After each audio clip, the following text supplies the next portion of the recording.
Assalamualaikum warahmatullahi wabarakatuh. Bismillah, alhamdulillah, wassalatu wassalamu ala rasulillah. La hawla wa la quwata illa billah, amma ba'd. Puji syukur kepada Allah subhanahu wa ta'ala atas semua limpahan karunia nikmatnya. Salawat serta salam mari kita selalu haturkan kepada Nabi kita Muhammad sallallahu alaihi wasallam. Mudah-mudahan kita mendapatkan syafaat beliau hingga yaumul akhir nanti. Para bapak, ibu dan jamaah sekalian, hari ini Ustaz Ma'ruf berhalangan sehingga lukir ya. Insyaallah besok yang isi Ustaz Ma'ruf. Para jamaah sekalian, kita lanjutkan pembahasan tentang perang besar karena melibatkan sekian ribu orang di medan Yarmuk. Yaitu Yarmuk itu tempatnya di sekarang Yordania, negara Yordan ya. Posisi pasukan muslimin kemarin dalam keadaan sangat terdesak, sehingga sebagian dari mereka ada yang melarikan diri ke belakang. Tetapi begitu mereka sampai ke belakang, mereka dihadang oleh para wanita. Wanita-wanita yang memang tugasnya di belakang untuk menyediakan konsumsi air dan lain-lain. Itu mereka menghadang pasukan yang lari sambil membawa pentungan, sambil membawa batu, mereka dilempari batu sambil berteriak, jika kalian melarikan diri, di mana kemuliaan Islam? Di mana kemuliaan ibu-ibu kalian? Di mana kemuliaan istri-istri kalian? Apakah kalian akan lari kemudian kami yang wanita-wanita ini akan menjadi tawanan musuh yang akhirnya kemudian kami ini terhina oleh musuh? Kemudian di antara mereka juga ada yang berteriak, semoga Allah mempermalukan kalian yang melarikan diri dari pasukannya. Semoga Allah menanggalkan kehormatan kalian. Dan di antara mereka juga ada yang mengatakan, kalian semua bukanlah suami-suami kami selama kalian tidak bisa melindungi diri kami dari musuh. Jadi dilempari batu. Ini kira-kira karakter ini pas dengan wanita Jawa atau wanita Madura? Terus terang mohon. Madura bagi. Ngapunten, ini bukan berarti mengunggulkan atau merendahkan yang lain. Jadi di Madura itu istilah carok itu salah satunya karena istri-istri mereka. Ini saya diceritai sendiri oleh orang yang pernah tinggal beberapa tahun di Madura. Jadi kalau suaminya nggak berani, itu sampean niku nggawe kutang mari. Ngono gak wani. Masalah mati urusan buri, nggih. Jadi berani mati. Jadi memang karakter orang Madura ini mirip dengan orang Mekah, orang Arab. Dari kemarin-kemarin yang saya kisahkan itu, dari segi persatuannya, nggih. Dari segi harga dirinya, dari segi menjaga komitmen ketika berjanji, itu mirip sekali dengan orang Madura. Baik, kita lanjutkan. Jadi kata-kata wanita ini membuat pasukan yang melarikan diri ini merasa malu dan merasa hina, malu dengan dirinya sendiri.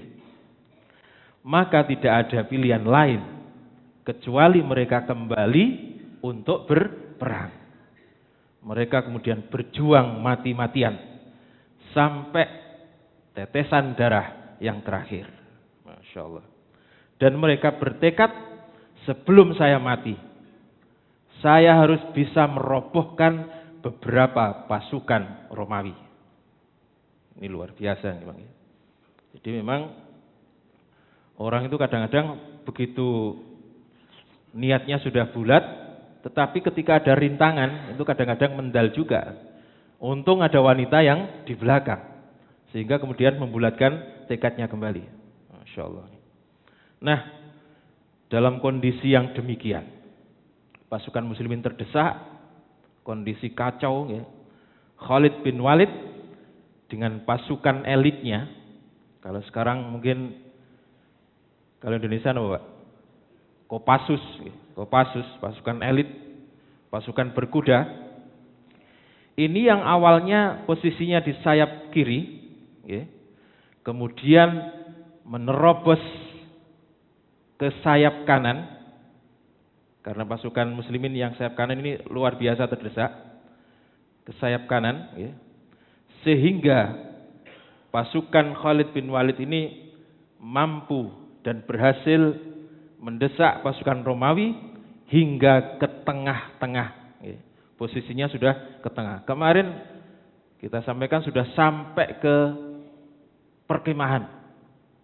Perkemahan kan berarti di belakang. Ini oleh Khalid, pasukan Romawi sudah lumayan mundur, terdesak sampai ke tengah-tengah, posisinya di tengah. Nah, dalam serbuan ini Khalid bersama pasukan kudanya ini berhasil menghabisi sekitar 6.000 pasukan Romawi. Masya Allah. Nah, kalau temannya terbunuh, ini kan otomatis yang lainnya takut. Ini akhirnya kemudian membuat mereka mundur. Kemudian Khalid mengatakan, demi Allah yang jiwaku berada di tangannya, kesabaran dan kegigihan musuh tidak ada lagi yang tersisa selain yang kalian lihat sekarang. Aku berharap Allah memberikan kesempatan kepada kita untuk menghabisi mereka. Berapa kemarin pasukan Romawi, Pak? 240.000. Pasukan muslimin 40.000. Masya Allah. Nah, para jemaah sekalian, setelah berhasil memukul mundur pasukan Romawi yang menyerang sayap kanan ini, Khalid dengan 100-an orang, hanya 100-an, Pak. 100-an orang pasukan berkuda, lagi-lagi ini adalah pasukan elit, pasukan yang terlatih. Ini kemudian menyerbu pasukan Romawi, yang saat itu kemudian Allah menyusupkan rasa ketakutan di pihak Romawi. Berapa yang diserbu? Yang diserbu Khalid itu segerombolan pasukan yang jumlahnya 100.000 pasukan. Diserang oleh 100 pasukan. 1 banding 1.000, Pak. Masya Allah.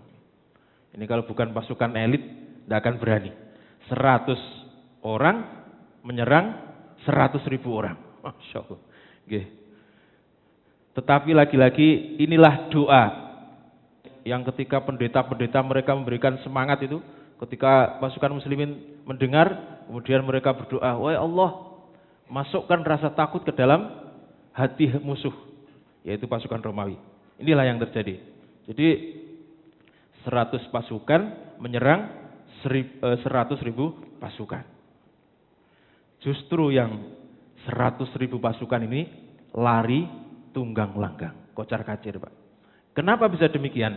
Sebab mereka dihantui oleh rasa takut yang ditimbulkan oleh nama besar, yaitu Khalid bin Walid, sang pedangnya Allah. Ini mereka sudah masuk ke dalam alam bawah sadar bahwa yang menyerang itu adalah Khalid bin Walid. Maka mereka kemudian lari. Nah, para jamaah sekalian, di saat yang sama pasukan sayap kanan muslimin ini segera menutup akses atau jalan keluar dari pasukan Romawi yang berusaha melarikan diri, sehingga mereka yang masih berada di tengah-tengah pasukan muslimin ini terkepung di antara lembah Yarmuk dan sungai Zarqa. Ini awalnya kan di tengah-tengah, Pak. Begitu melarikan diri, yang di tengah-tengah belum sempat melarikan diri. Mereka ini kemudian dikepung oleh pasukan muslimin. Posisinya di bawah. Sementara pasukan muslimin posisinya agak ke atas. Di antara lembah Yarmuk dan sungai Zarqa. Maka kesempatan ini tidak disia-siakan oleh pasukan muslimin. Mereka segera menumpas pasukan Romawi yang terjebak di lembah itu. Masya Allah. Maka kali ini pasukan Romawi dibuat benar-benar tidak berdaya. Dengan demikian, maka pasukan muslimin berada di atas angin atau menang. Nah, dalam waktu yang hampir bersamaan juga, di bagian yang lain, pasukan muslimin berhasil memisahkan antara pasukan berkuda Romawi dengan pasukan pejalan kaki. Jadi pasukan berkuda tadi diserang oleh Khalid, lari, sementara pasukan pejalan kaki ini mau lari kesulitan. Kenapa? Sebab di antara mereka pasukan pejalan kaki ini itu diikat rantai kira-kira 10 orang jadi satu. 10 orang jadi satu. Apa tujuannya? Supaya orang ini tidak bisa melarikan diri. Sehingga dia bertempur sampai mati. Ini salah satu strategi daripada Romawi. Jadi pasukan pejalan kakinya itu diikat oleh rantai kakinya. 10 orang, 10 orang. Ini justru membahayakan mereka. Begitu jatuh satu, yang lainnya tidak bisa bergerak. Masya Allah. Kemudian pasukan berkuda ini melarikan diri dan oleh Khalid bin Walid ini memerintahkan kepada Amr bin As memang disuruh untuk membuka jalan supaya pasukan berkuda bisa melarikan diri. Sehingga pasukan infanteri atau pejalan kaki tadi itu kemudian terjebak dan tidak ada yang melindungi mereka. Sebab sebelumnya pasukan pejalan kaki ini dilindungi oleh pasukan berkuda. Nah, jadi sekali lagi saya ulangi bahwa salah satu daripada strategi pasukan Romawi supaya pasukan pejalan kaki ini nantinya tidak melarikan diri atau bertempur habis-habisan sampai mati, maka mereka diikat dengan rantai kira-kira 10 orang, 10 orang. Dan itu justru mencelakai mereka. Ketika satu di antara mereka yang terikat itu terjatuh, maka yang lainnya sulit bergerak. Ini bentuk daripada ketakutan pasukan Romawi kepada pasukan muslimin. Sampai diikat itu ya, supaya tidak melarikan diri. Maka mereka kemudian terjebak di antara parit-parit yang dibuat oleh mereka sendiri. Begitu ada yang jatuh ke parit, maka seperti tembok roboh itu mungkin. Tembok roboh itu sebelah sini roboh, langsung geruduk. Semuanya masuk ke dalam parit, yang parit itu sebenarnya dibuat oleh mereka sendiri. Masya Allah. Maka di malamnya, pasukan Romawi yang terjebak di dalam parit itu, dalam parit, ini oleh pasukan muslimin, kemudian malamnya mereka menyerbu ke parit-parit itu, menyerbu ke dalam parit itu, sehingga sebagian besar mereka berhasil ditumpas. Karena apa tadi? Kejebak ke dalam parit. Karena terikat oleh satu dengan yang lainnya. Sehingga dalam penyerangan itu, pasukan muslimin berhasil menghabisi sekitar 120.000. Berarti separuh dari jumlah keseluruhan. Masya Allah. Yang di parit sendiri, itu sekitar 80.000 yang mati di parit itu. Gara-gara terikat itu. Dan sebagian mereka kemudian melarikan diri ke daerah yang namanya Fadl. Dan yang lainnya menuju ke Damaskus atau Syria. Para jamaah sekalian, inilah salah satu perang terdahsyat yang pernah dialami oleh pasukan muslimin. Karena keteguhan dan kesabarannya inilah Allah kemudian memberikan kemenangan kepada pasukan muslimin. Jadi pada waktu perang itu sholat zuhur sama asar itu dikerjakan dengan hanya menggunakan isyarat. Bukan hanya sholat khauf, Bang. Kalau sholat khauf itu masih baris. Pasukan musuh masih di depan. Itu sholat khauf. Yang satu duduk, yang satu berdiri. Di sop berikutnya berdiri. Masih begitu. Tetapi posisi ini posisi perang. Sehingga mereka kemudian sholat dengan cara apa? Isyarat. Isyarat itu apa? Ya isyarat.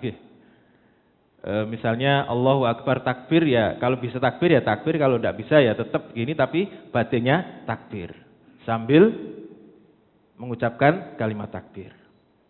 Seperti halnya orang sakit yang sudah parah. Sudah tidak bisa bangun, wudhu pun susah, akhirnya dia tetap harus sholat tetapi dengan menggunakan isyarat. Bahkan miring pun tidak bisa. Apa isyaratnya? Dengan kedipan mata. Dengan kedipan mata. Mengangkat tangan sudah tidak bisa. Dengan kedipan mata. Kalau rukuk ya dibatin rukuk dengan mengedipkan mata dan seterusnya.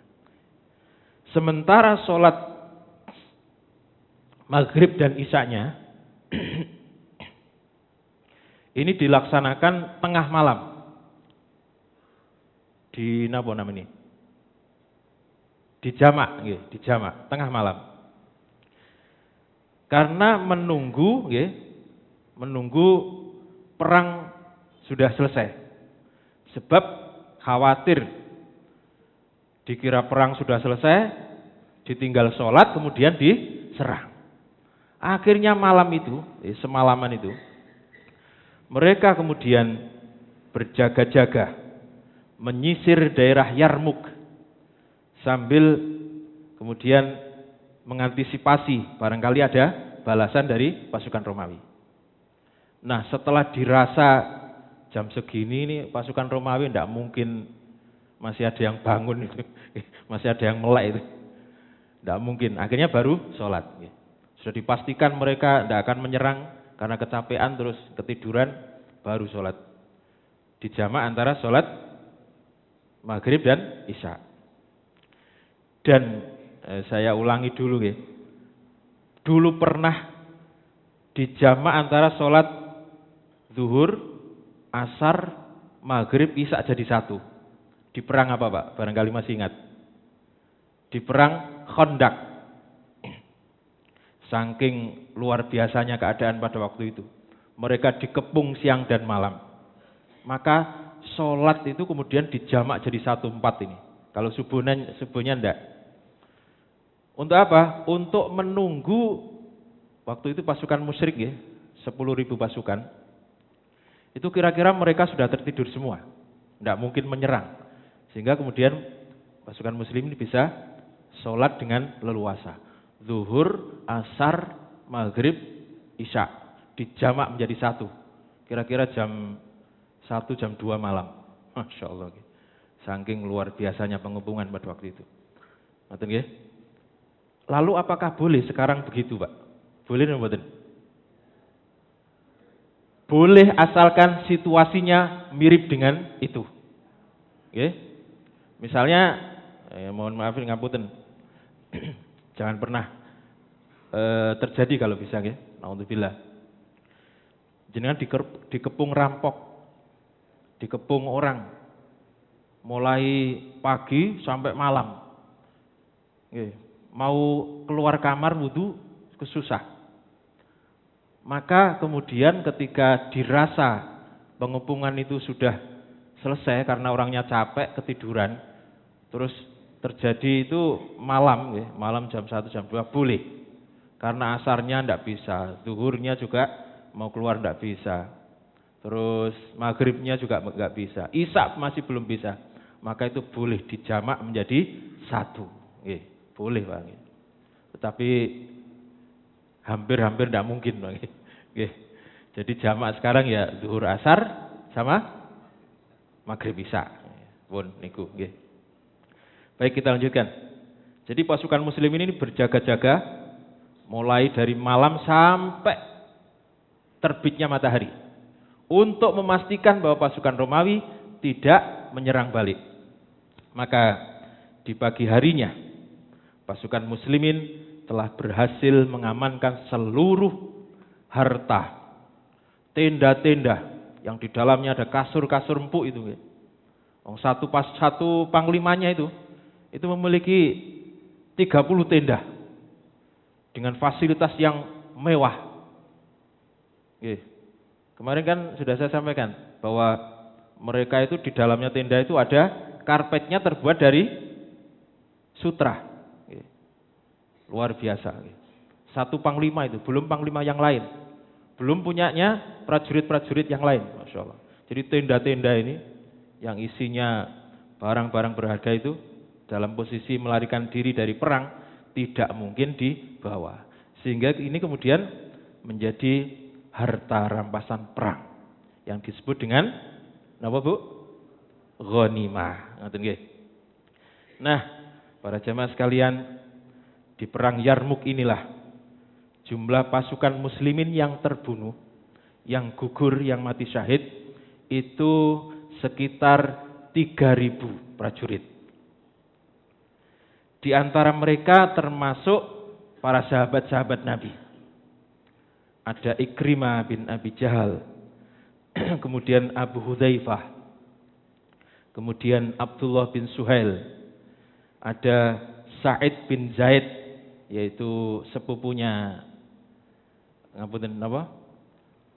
suami dari adiknya Sayyidina Umar, Sa'id bin Zaid, dan sebagainya. Dan yang tak kalah menakjubkannya adalah ada seorang yang saat itu baru masuk Islam, dia juga gugur di medan perang. Siapa Pak? Kemarin Pak? Panglima Romawi?